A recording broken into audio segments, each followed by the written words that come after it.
indiferencia que lo asustaba. No sentía luto, solo el peso irritante del traje barato que había comprado a las prisas, la tela picándole en su piel sudada.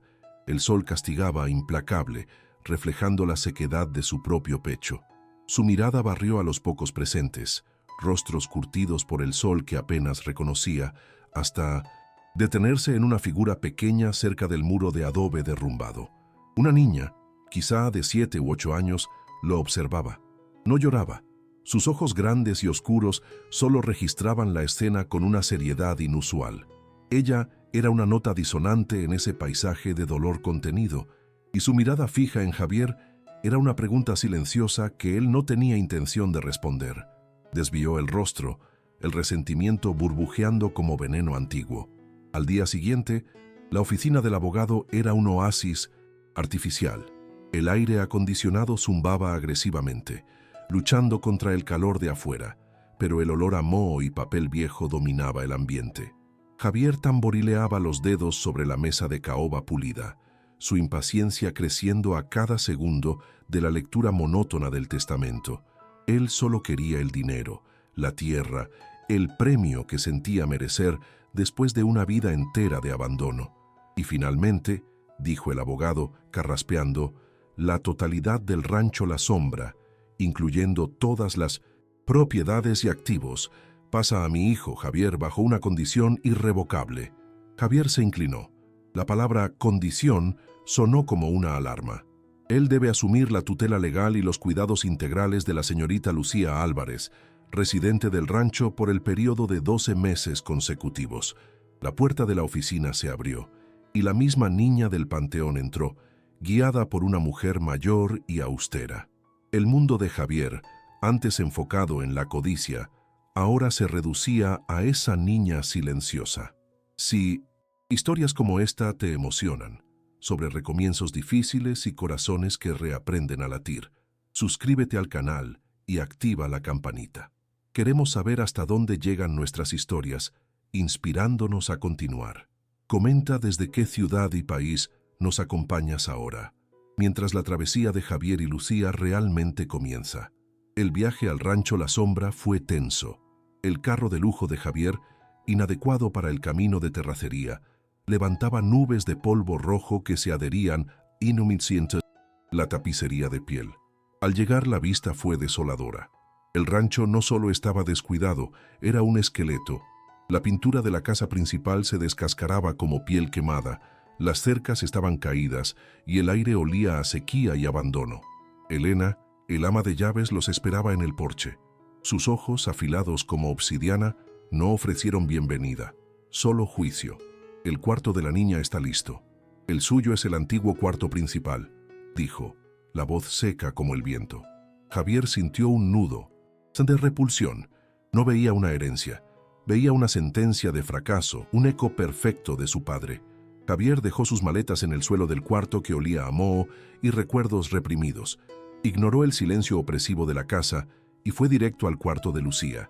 Era pequeño, casi monástico, con una cama de hierro sencilla y una cruz de madera en la pared.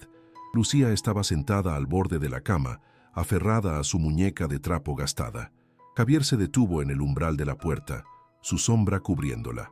«Escucha», dijo con voz pragmática. «No sé qué te prometió mi padre, pero esta es la situación. Por un año soy tu responsable. Tú no me causas problemas, yo no te causo problemas. Mantente fuera de mi camino». No esperó una respuesta. La niña solo apretó la muñeca. Su rostro una máscara impasible que de alguna forma parecía más fuerte que el cinismo de él. 2 días después, una camioneta cara y reluciente se detuvo frente a la casa. De ella descendió don Ricardo, un hombre corpulento con una sonrisa aceitosa y ojos que calculaban el valor de todo. Extendió la mano hacia Javier, ofreciendo falsas condolencias. Una tragedia, lo de su padre, pero quizá una bendición. Este lugar, gesticuló hacia la tierra árida, es una carga. Le hice una oferta a su padre varias veces. Estoy dispuesto a honrarla. Le quito este problema de las manos. Javier, cuyo desprecio por el padre solo era superado por el odio a ser manipulado, sintió una chispa de terquedad. «El rancho no está en venta», respondió fríamente. La sonrisa de Ricardo titubeó solo por un segundo. Una pena. La sequía no perdona, y esta tierra le cobra muy caro a quien no la entiende. La amenaza de Ricardo no tardó en materializarse. A la mañana siguiente, Javier despertó con los gritos de Elena.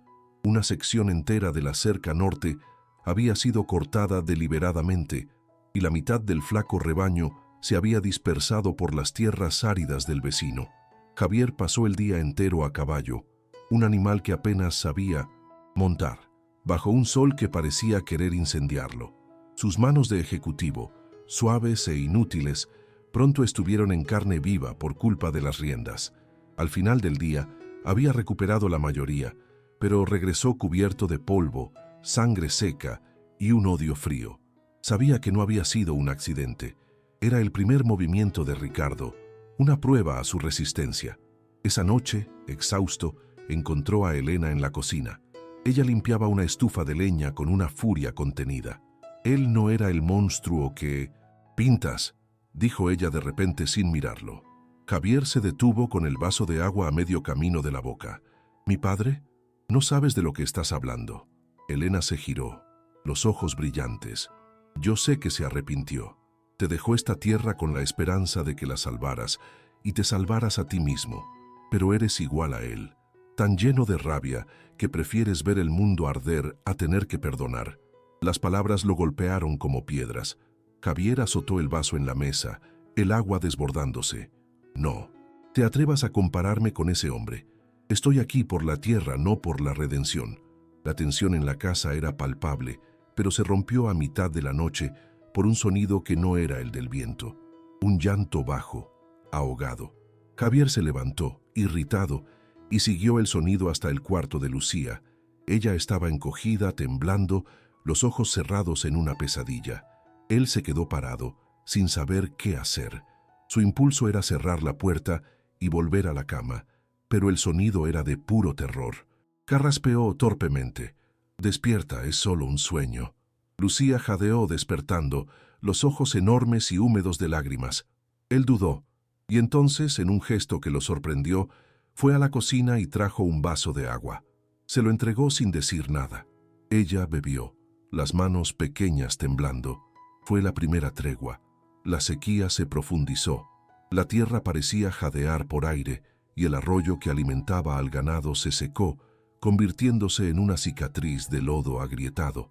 Los animales comenzaron a enflaquecer.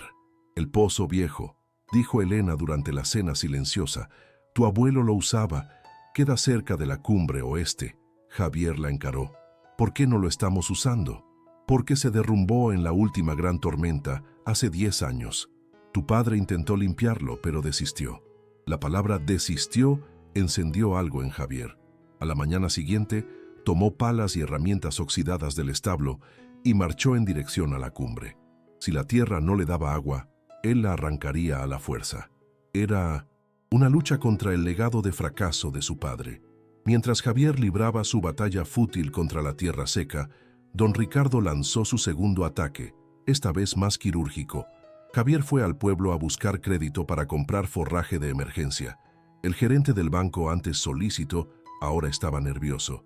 «Lo siento, señor Javier. Don Ricardo es un cliente muy importante. Ha expresado preocupaciones sobre la viabilidad de la sombra. Su crédito está congelado hasta segunda orden». Javier sintió el nudo apretarse. Ricardo no solo estaba cortando sus cercas, estaba cortando su línea vital, aislándolo, probando que era un fuereño que no sobreviviría. La rabia era tan intensa que apenas podía respirar. Regresó al rancho al atardecer, derrotado. La casa estaba silenciosa. Sobre el desorden de papeles en su escritorio, notó algo. Una única flor silvestre, un pequeño punto de color púrpura vibrante, colocada cuidadosamente sobre el libro de contabilidad. Él sabía que las flores ya no crecían cerca de la casa. Lucía debió haber caminado kilómetros hasta el lecho seco del río para encontrarla. Tomó la flor delicada y junto a ella, su reloj de lujo brillaba en la oscuridad. El reloj era su símbolo de éxito, su trofeo por haber escapado de ese lugar. Ahora parecía obsceno, inútil. Ese pequeño gesto de vida de la niña pesaba más que todo el oro en su muñeca. Javier comenzó a cavar el pozo con una furia renovada. Ya no era sobre su padre o sobre la tierra, era sobre desafiar el destino que Ricardo estaba escribiendo para él. Era un trabajo brutal que partía la espalda. Removía piedras y tierra seca por horas, el sol quemándole la nuca. Al segundo día, oyó un pequeño sonido. Lucía estaba parada a 20 metros de distancia, observándolo. Sostenía una pequeña cantimplora de metal. Cuidadosamente, la colocó sobre una piedra plana y retrocedió a la sombra de un árbol muerto. Él la observó por un momento. Luego fue hasta la piedra y bebió el agua, que estaba sorprendentemente fresca. No dijo nada, pero cuando volvió a cavar, el ritmo era diferente. Conforme el trabajo en el pozo avanzaba, el aire de la noche comenzó a cambiar. El calor implacable del día daba paso a un frío cortante. Javier se dio cuenta, con un sobresalto de culpa, que Lucía aún usaba el mismo vestido delgado y sandalias gastadas que usaba cuando él llegó. Temblaba ligeramente durante las cenas, aunque intentaba ocultarlo. La imagen de ella, pequeña y vulnerable contra el frío que se aproximaba, lo atormentó mientras intentaba dormir. Él no era un cuidador, no era un padre, era un hombre de negocios atrapado en una condición, pero al frío no le importaban las condiciones del testamento. A la mañana siguiente, no fue al pozo. Tomó la camioneta y condujo hasta el pueblo, deteniéndose frente a la única casa de empeño. El hombre detrás del mostrador miró con codicia el reloj de oro que Javier usaba. «Es un reloj hermoso, señor. Vale mucho». Javier se lo quitó de la muñeca. El peso familiar desapareció, dejando su piel extrañamente ligera. Tomó el dinero, una fracción del valor real, y salió sin mirar atrás. Una hora después, salió de la tienda de ropa infantil con varias bolsas pesadas. No se sentía victorioso, se sentía extrañamente vacío, como si hubiera cortado la última ancla que lo ataba a su antigua vida. Encontró a Lucía barriendo el porche, una tarea demasiado grande para su tamaño. Dejó las bolsas a sus pies. «El invierno se acerca. Ponte esto», murmuró. Torpemente. Esperaba que ella tomara las bolsas y corriera. En lugar de eso, abrió una de ellas lentamente. Sacó un abrigo grueso, rojo, y un par de botas de cuero forradas. Ella no sonrió. Simplemente levantó la mirada hacia él, y por primera vez sus ojos no estaban vacíos ni asustados. Había una chispa de algo, reconocimiento. Javier se sintió completamente expuesto. Se dio la vuelta bruscamente y volvió al pozo, el rostro ardiendo, incapaz de soportar el peso de esa gratitud silenciosa. El estallido fue seco, como un hueso rompiéndose. Después de días de trabajo exhaustivo, la última carga de dinamita improvisada limpió el bloqueo final del pozo viejo. Un sonido profundo, un borboteo viniendo de las entrañas de la tierra, resonó y el agua comenzó a brotar oscura y vital. Javier rió, un sonido áspero, oxidado por el agotamiento y el triunfo. Había vencido a la tierra, vencido a Ricardo, vencido al fantasma de su padre. Pero su victoria duró poco. El viento, que antes soplaba caliente y seco, cambió abruptamente. El cielo en el horizonte ya no estaba azul, era de un morado enfermizo, casi metálico. La primera gota de lluvia que cayó no fue un alivio, fue una amenaza, fría y pesada como una moneda de plomo. Mientras Javier corría hacia el establo, encerrando a los animales asustados, Elena lo encontró en la puerta de la cocina, el rostro pálido por una preocupación que nada tenía que ver con la tormenta. «Es Lucía», dijo, la voz ahogada por el viento. «¿Qué resiente? Está ardiendo en fiebre». Javier, aún cubierto de lodo y adrenalina, no entendió. «Es solo un resfriado, Elena». «No», insistió ella, agarrando su brazo. «Es su pecho, el sonido, es como papel mojado rasgándose. No puede respirar bien». Entró corriendo a la casa que ahora parecía oscura y fría. Lucía estaba en la cama, envuelta en cobijas, pero temblaba violentamente. Su rostro estaba pálido, los labios con un tono azulado. Tosió, un sonido débil y húmedo que heló la sangre de Javier. La tormenta explotó con una furia bíblica. No era una lluvia que nutría, era un diluvio que ahogaba. El viento aullaba, arrancando tejas de la casa. El arroyo seco, alimentado por el agua del pozo recién abierto y por el torrente del cielo, se convirtió en un río violento en minutos. El agua lodosa subía rápidamente, tragándose los escalones del porche. El rancho, la herencia por la que había luchado, estaba siendo arrasado, pero el sonido del trueno no era nada comparado con el sonido agudo de la respiración de Lucía. La neumonía avanzaba rápido. «El hospital. Tenemos que llevarla ahora», gritó Javier por encima del ruido. La envolvió en el abrigo rojo que le había comprado, ahora una mancha de color contra la palidez mortal de ella, y la cargó hacia la camioneta. Avanzaron por el lodo, los limpiaparabrisas inútiles contra la cortina de agua. El mundo era un caos de agua y oscuridad. El único puente que llevaba al pueblo estaba a 10 kilómetros. Cuando los faros lo iluminaron, el corazón de Javier se detuvo. Un enorme tractor con la marca inconfundible de don Ricardo estaba atravesado en la entrada, bloqueando completamente el paso. El propio Ricardo estaba a un lado, protegido por un impermeable amarillo, su rostro una máscara de falsa preocupación. «Qué mala suerte, Javier. Parece que el motor se apagó. Con esta lluvia tomará horas, quizá días arreglarlo». El río debajo del puente rugía, amenazando con desbordarse. Javier miró a Ricardo, luego al pequeño cuerpo en su regazo. Lucía dio un gemido débil. El bloqueo no era un accidente, era una sentencia de muerte. Ricardo le estaba dando a elegir: ver su herencia ser destruida por la inundación o ver a la niña morir en sus brazos. En ese instante, el rancho, la tierra, el dinero, todo se disolvió. El cinismo que lo había definido por 30 años se rompió como cristal. «Quédate con la tierra», gruñó Javier. Metió la reversa, las llantas rechinando en el lodo, el rostro de Ricardo desapareciendo en la lluvia. Elena, que estaba aferrada al tablero, preguntó con voz temblorosa: «¿A dónde? ¿No hay otro paso?» «Sí lo hay», respondió Javier, su voz firme por primera vez. «El camino de la montaña, el antiguo camino de los contrabandistas». Elena ahogó un grito. «Es un suicidio con esta lluvia, es solo un desfiladero». Javier no respondió. Se detuvo en el establo, el único punto aún sobre el agua. Saltó al lodo, el agua ya a la altura de las rodillas, y corrió hacia el caballo más fuerte, el mismo que apenas podía montar semanas atrás.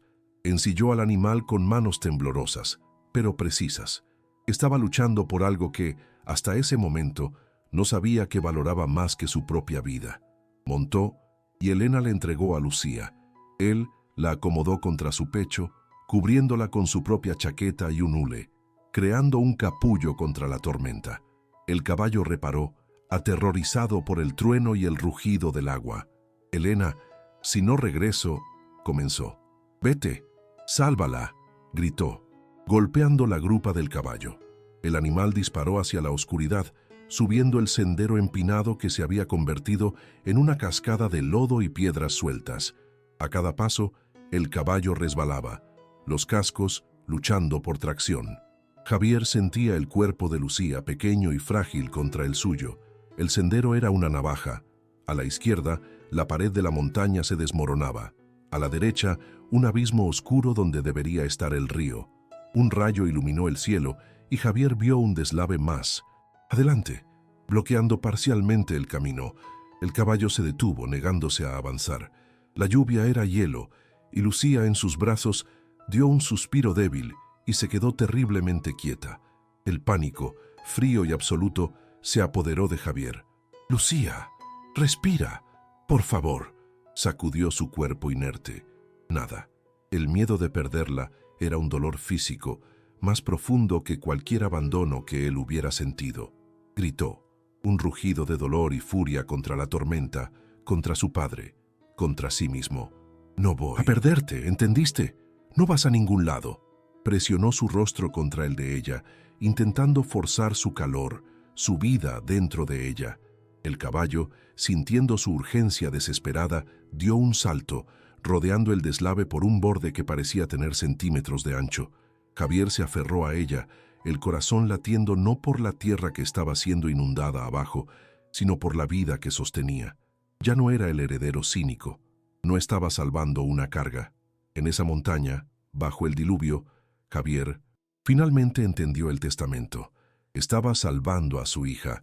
Javier irrumpió por las puertas de la pequeña clínica del pueblo como una fuerza de la naturaleza, un hombre cubierto de lodo y desesperación, cargando el bulto inmóvil envuelto en su abrigo.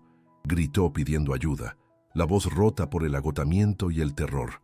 El mundo se encogió al zumbido de las luces fluorescentes y el olor antiséptico que reemplazó al ozono de la tormenta. Las enfermeras tomaron a Lucía de sus brazos, dejándolo vacío y temblando en el pasillo. Elena llegó horas después, encontrándolo encogido en una silla de plástico, goteando agua sucia en el piso limpio, incapaz de procesar nada más allá de la puerta cerrada de emergencias. Cuando el médico finalmente salió, sus palabras fueron simples: neumonía aguda. La trajo en el momento exacto, media hora más en esa montaña. Javier no oyó el resto. Recargó la cabeza en la pared fría y por primera vez desde su infancia lloró silenciosamente.